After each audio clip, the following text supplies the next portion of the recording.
आज हमारे साथ जुड़े हैं एक ऐसे नेता जिन्होंने सिर्फ मिनिस्ट्री तक अपनी जिम्मेदारी नहीं रखी, बल्कि एक भारतीय की हेल्थ, फिटनेस और उसको स्पेशली लेकर एक मिसाल बन के उभरे हैं। Union minister doctor Mansukh Mandaviya ji, जिनको अगर बात करें पूरा देश प्यार से ग्रीन एमपी के नाम से भी जानता है। चाहे बात हो संडे ऑन साइकिलिंग की और चाहे तिरंगा यात्रा के जरिए देशभक्ति जगाने की, डॉक्टर मांडविया हमेशा एक नई सोच, एक नए जुनून के साथ नजर आते हैं। स्वस्थ भारत का सपना जीने का वो तरीका आपने लोगों को सिखाया जो आज भी हमेशा लोग अपने साथ लेकर चलते हैं। आज उनसे मिलते हैं और समझते हैं उनकी सोच और उनके विजन के बारे में। सर नमस्कार, कैसे हैं आप? जी नमस्ते। सर सबसे पहले तो बहुत बहुत शुक्रिया, मैंने सुना कि कीमती वक्त आपने निकाला, आपकी ऑलरेडी एक मीटिंग थी, उसके बीच में आपने ये टाइम निकाला, उसके लिए पूरी रेड एफएम की टीम की तरफ से शुक्रिया सर। Thank you. और बहुत सारे सवाल है सर, उनके जवाब हम चाहेंगे कि आपसे हमें मिले। और सबसे पहले तो ये मैं आपसे पूछूंगा कि पूरा देश आपको प्यार से ग्रीन एमपी के नाम से जानता है, और इस पहचान को पाकर आप कैसा महसूस करते हैं सर? स्वाभाविक तौर पर देश मुझे ग्रीन एमपी के रूप में संबोधते हैं, कहते हैं, मेरे बारे में बात करता है, तो मुझे अच्छा लगता है जी। अच्छा इसलिए लगता है कि green MP means as a member of parliament के रूप में जी। एनवायरनमेंट के लिए काम करना और हेल्थ के लिए काम करना, ये दो विषय मेरे लिए फैशन नहीं जी। लेकिन पैशन के रूप में मैंने उसको स्वीकारा, उसको अपनाया। और इस विषय पर मैं हमेशा बात करता रहा, कई कार्यक्रम देता रहा, सभी एमपी के साथ ये विषय को शेयर करता रहा, और मैं साइकिल का उपयोग करके पार्लियामेंट रेगुलर आता रहा। और मेरे क्षेत्र में भी मैंने प्लांटेशन के लिए एक वृक्ष माँ के नाम तो बाद में आया, प्रधानमंत्री जी ने कहा, लेकिन उसके पहले से मैं पौधारोपण के लिए बहुत कार्य करता था जी। और इसलिए धीरे धीरे लोगों ने मेरी पहचान एक ग्रीन एमपी के रूप में करी। मुझे अच्छा लगता है। जी जी। सर अब फिटनेस की बात करें, उसमें भी आप बहुत ज्यादा लोगों की हेल्प कर रहे हैं, और साथ में एनवायरनमेंट की बात करें तो उन दोनों को आप साथ में लेकर चल रहे हैं। जाहिर सी बात है, यूथ इन दोनों चीजों से आज की डेट में बहुत जुड़ा हुआ है, तो वो आपको सुन रहा है, वो आपको देख रहा है, उनको आप क्या संदेश देना चाहेंगे? मैं अवश्य संदेश देना चाहूंगा। मोदी जी ने मुझे यूथ अफेयर्स मिनिस्टर के रूप में जिम्मेवारी दी। जी जी। देश की 65% पॉपुलेशन बिलो 35 है जी, यानी कि यूथ है। ये देश युवाओं का देश है जी, आकांक्षाओं का देश है, विरासत को संयोज के रखे हुए देश है जी। और इसलिए देश के यूथ वर्तमान देश की समस्याओं के सामने कैसे लड़े जी, उसका कैसे सामना करे। फॉर एग्जाम्पल, आज फिटनेस एक बहुत बड़ी चैलेंज है जी जी। आज ओबेसिटी बहुत बड़ी चैलेंज है जी। आज आप देखो, व्यक्ति ऊपर से नीचे तक, यानी कि हेड से पैर तक क्या हुआ, डायबिटिक है, क्या हुआ, बीपी है जी, कैंसर है, नंबर ऑफ टाइप के असाध्य रोग बढ़ते जा रहे हैं। और उसका रीजन क्या है? तो रीजन है कि हमारी लाइफस्टाइल, दूसरा रीजन है एनवायरनमेंट जी। ये दोनों को बचाना बहुत आवश्यक है जी। और इसलिए मुझे देश के युवाओं को ये दो विषय के साथ जोड़ना है जी। ओबेसिटी के सामने हमें लड़ाई लड़नी है। मोदी जी ने सही कहा है कि भाई हम ऑयल का 10% कंजप्शन कम करें जी। मोदी जी ने फिट इंडिया का नारा दिया।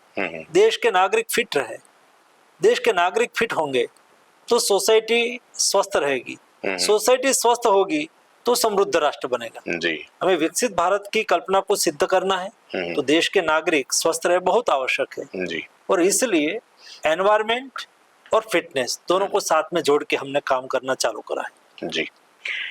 सर अगले सवाल पे आते हैं, संडे ऑन साइकिलिंग, मतलब इसने जितनी तारीफ करी जाए उतनी कम होगी सर, और इसकी शुरुआत इतनी कमाल की हुई है। और मैं अभी इसकी रिकॉर्ड्स पढ़ रहा था तो 5,500 जगह से ज्यादा और 3 लाख से ज्यादा लोग इसमें शामिल हुए हैं अगर पिछली इसकी बात करी जाए।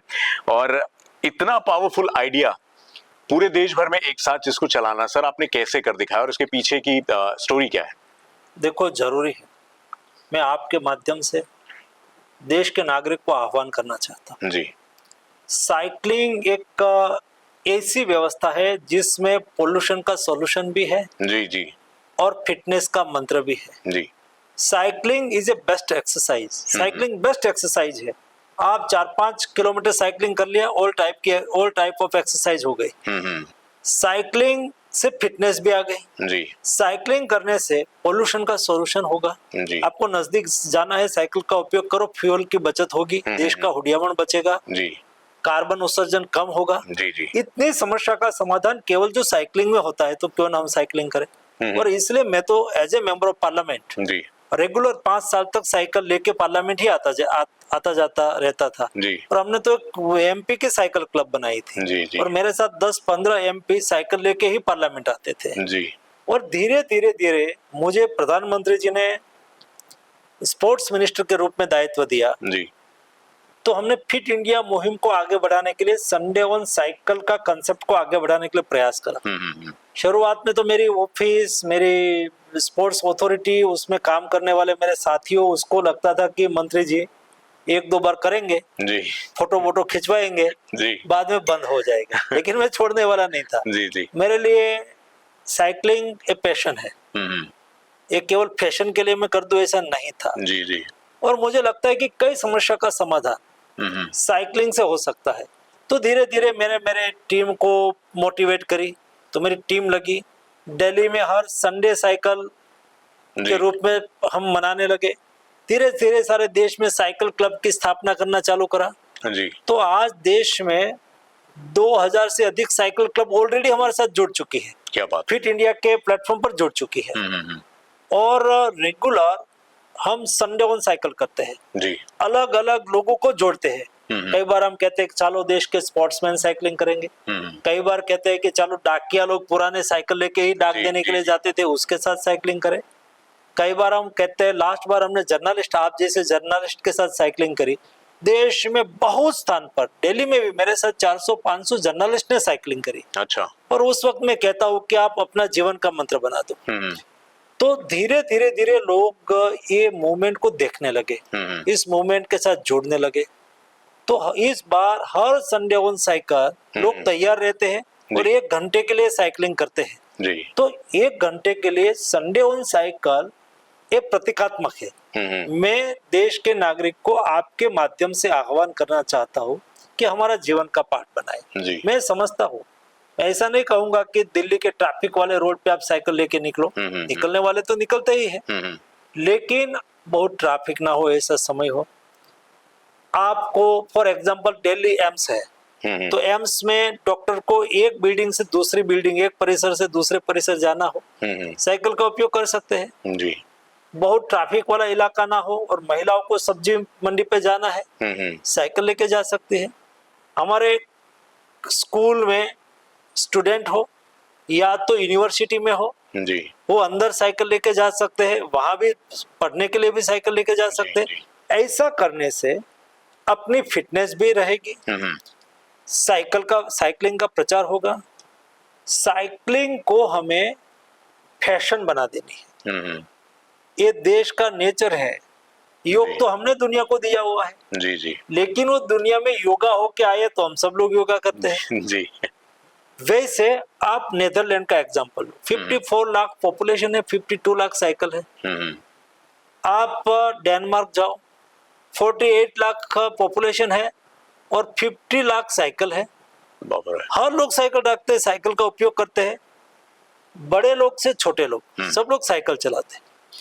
भारत में क्या हो गया है, जो गरीब लोग है वो साइकिल चलाता है, मजदूर लोग है वो साइकिल चलाता है, संसाधन जिसके पास नहीं है, पैसा नहीं है, ये लोग साइकिल चलाते हैं। उससे हमें बाहर लाना पड़ेगा। और जब सब लोग साइकिल चलाने लगेंगे, कोई डॉक्टर हॉस्पिटल जा रहा है साइकिल लेके जाएगा, तो छोटे लोगों को भी प्रेरणा मिलेगी कि चलो भाई हमें साइकिल चलानी है। कोई प्रोफेसर साइकिल लेके जाएगा, फैशन के रूप में उसको अडॉप्ट करें, तो ऑटोमेटिक लोग साइकिलिंग पर आ जाएंगे।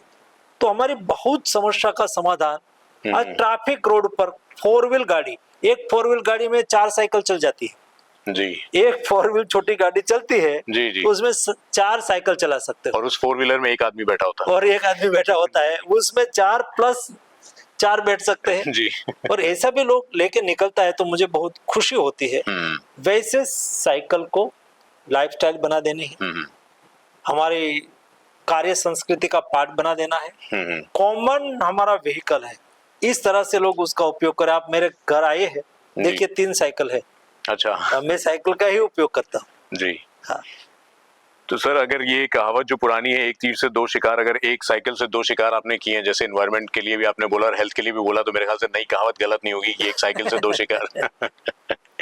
सर अगले सवाल के लिए बढ़ते हैं और वो ये है कि वर्ल्ड बाइसाइकिल डे बिल्कुल करीब है, 3 जून को मनाया जाता है। होता है। और इस बार जो है, क्योंकि 1 जून को 25th addition Sunday on cycle भी हो रहा है और साथ ही तिरंगा साइकिलिंग रैली के जरिए हम अपनी आर्म फोर्सेस को भी सम्मानित कर रहे हैं।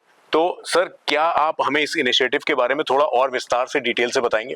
मैं विस्तार से बताना चाहूँगा कि हमने संडे ऑन साइकिल चालू करी जी हर वीक में संडे। ये 25th एडिशन है, 25वीं एडिशन है। पहली तारीख को कर रहे हैं, 3 तारीख को world cycling day. World cycle day के साथ जोड़ के हर सिटी में हमें कार्यक्रम करना है। अभी आज तक 2000 से अधिक स्थानों पर साइकिलिंग के लिए रजिस्ट्रेशन ऑलरेडी हो चुका है। इस स्थानों पर 100 की संख्या में, 200 की संख्या में, 300 की संख्या में लोग साइकिलिंग करें। जी।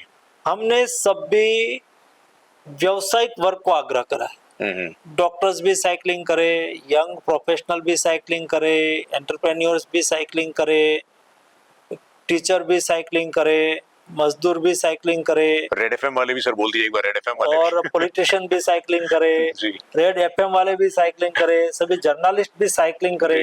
एक दिन में हम साइकिलिंग करके देश को मैसेज दें कि आने वाले दिनों में हमें ये वर्क कल्चर बनाना है। ये वर्क कल्चर हमें विकसित भारत बनाने में सहयोगी होगा, क्योंकि स्वस्थ समाज बनाने के लिए बहुत जरूरी है। कोई व्यक्ति मेंटली या फिजिकली फिट होता है, उसका आउटपुट बढ़ता है, जाहिर सी बात, और आउटपुट बढ़ता है तो नेशन निर्माण में उसका उपयोग होता है। जी। तो मैं ये सब विषयों को क्लब करके बड़ी मात्रा में लोग पहली तारीख को साइकिलिंग करें। तिरंगा के साथ साइकिलिंग करके अभी ताजेतर में ही हमारी सेना ने शौर्य दिखाया है ऑपरेशन सिंदूर में। हम उसको कैसे सम्मानित करें? वो तो देश के लिए लड़ रहे हैं, देश के लिए अपनी जान की बाजी लगा रहे हैं। उसको प्रोत्साहित भी करें, उसको सम्मान भी करें। इसलिए मैंने तिरंगा साइकिलिंग यात्रा के साथ उसको जोड़ा है।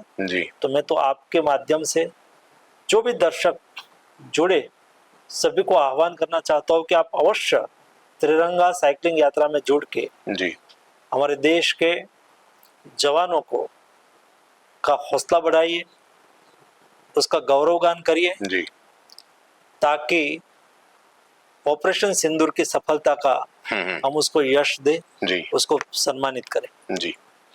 सर अगले सवाल के लिए बढ़ते हैं। वो ये है कि आजकल के युवा की अगर बात करें तो फिटनेस में पहले से ज्यादा इंटरेस्ट दिखा रहा है और अभी कल ही अविनाश साबले जी की बात करें तो इन्होंने देश के लिए गोल्ड जीता है और गुमी में भी चल रहे एशियन एथलेटिक्स में चैंपियनशिप की अगर बात करें वहां पर भी हमारे एथलेटिक्स जो है वो मेडल लेकर आए हैं।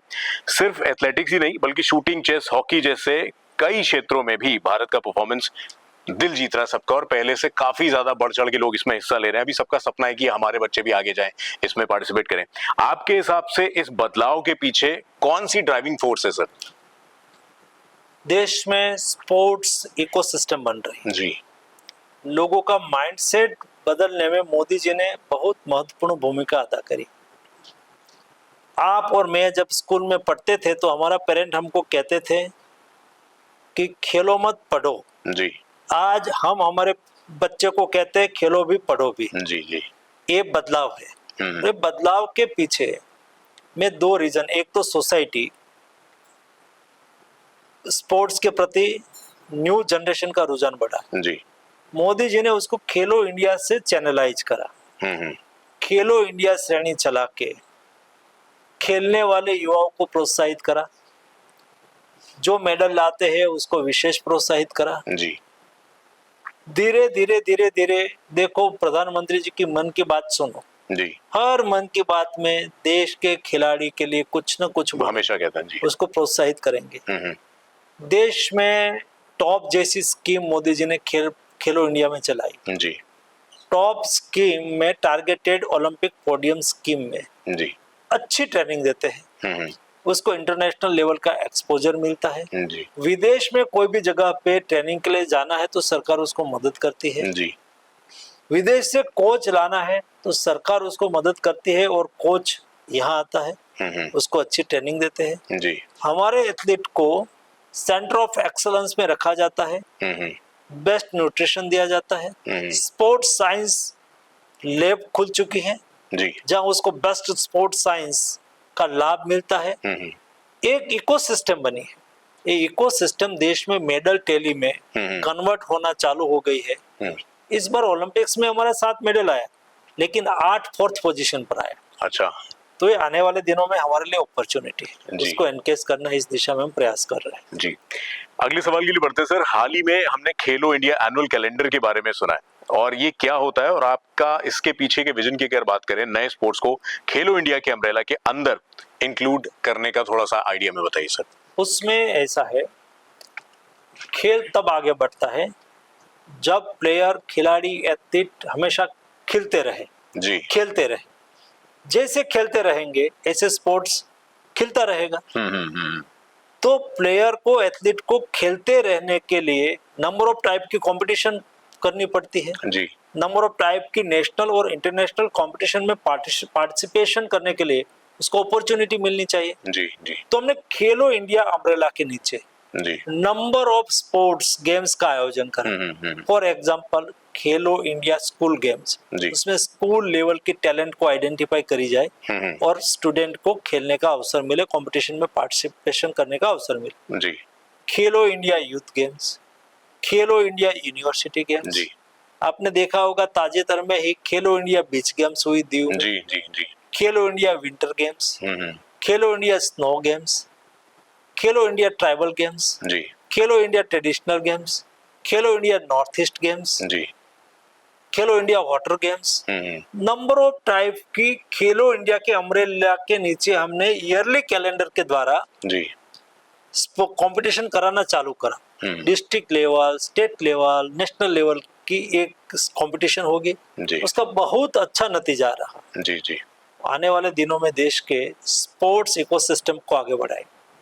दूसरा हमने लक्ष्य रखा है कि 2036 में हम ओलंपिक होस्ट करने की दिशा में आगे बढ़ रहे हैं। अच्छा, जी जी, तो हमें 1 से 10 क्रम में मेडल टैली में आना है, उसके लिए पूरी तैयारी में हम लगे हुए हैं। जी, और प्रधानमंत्री जी ने कहा है कि जब हम 2047 में डेवलप्ड कंट्री बने तब जी, मेडल टैली में हम 1 से 5 क्रम में होना चाहिए। जी जी, ये दिशा में हमने नीचे स्पोर्ट्स इकोसिस्टम डेवलप करने की शुरुआत ऑलरेडी कर दिया है। जी जी जी। सर, अपने आखिरी सवाल के लिए बढ़ते हैं कि रेड एफएम के माध्यम से मैं आपसे एक सवाल पूछना चाहूंगा कि इस समय हो सकता है कि हमें रेडियो पर आपकी आवाज वो फैमिली सुन रही हो या कैमरे के थ्रू आपको वो लोग सुन रहे हो, जो कि कई बार हम लोगों ने सुना है कि खेलों के बारे में जब भी बात होती है तो फैमिली का सपोर्ट नहीं मिलता। कई बार ये फैमिली बच्चों का ये रहता है, मगर आज टाइम बदल चुका है, फैमिली भी बढ़ चढ़ के सपोर्ट कर रही है। तो ऐसे लोगों को या पूरी देश की जनता को आप रेड एफएम के माध्यम से क्या एक मैसेज देना चाहेंगे? एक तो मुझे पता है कि रेड एफएम को सुनते हैं लोग जी तो आपका सुनने वाली संख्या तो बढ़ी है, बहुत अच्छी है जी।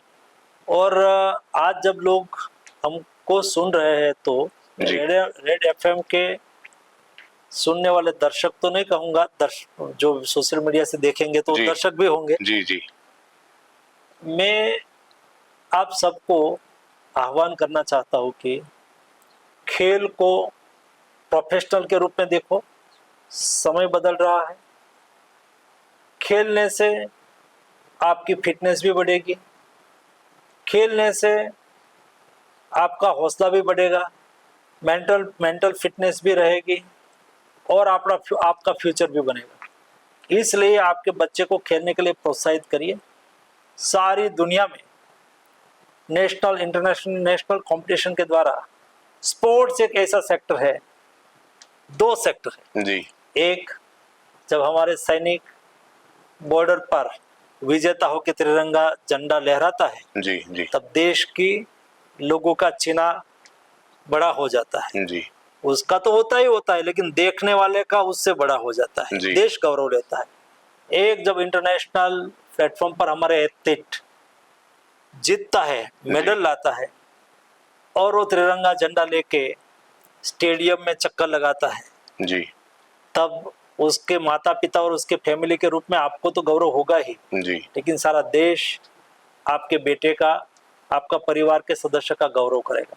जी इसलिए चलो हम सब लोग खेले खिले और मोदी जी के विकसित भारत के स्वप्न को साकार करें। जी।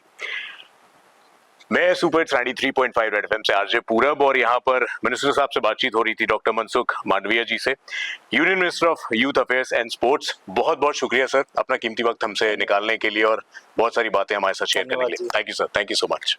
बजाते रहो 93.5 रेड एफएम बजाते रहो।